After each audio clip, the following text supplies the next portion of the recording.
Here is a generic prayer that anyone can use before eating. We'll slow it down a bit soon, but let's recite our karakia at full pace first.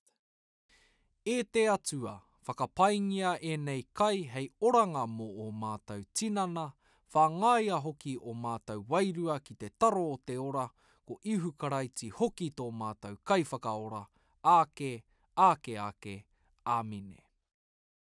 Let's slow our delivery of our karakia down a bit, so we can learn and practice what we are saying. E te atua, whakapaingia e nei kai hei oranga mo o mātou tinana,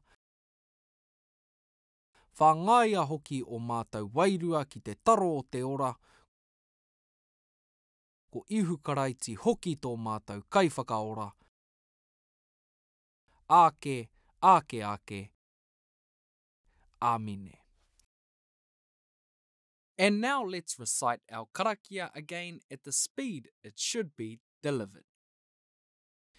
E te atua, whakapaingia e nei kai hei oranga mo o mātou tinana, whāngaia hoki o mātou wairua ki te taro o te ora, ko ihu karaiti hoki tō mātou kai whakaora, ake, āmine.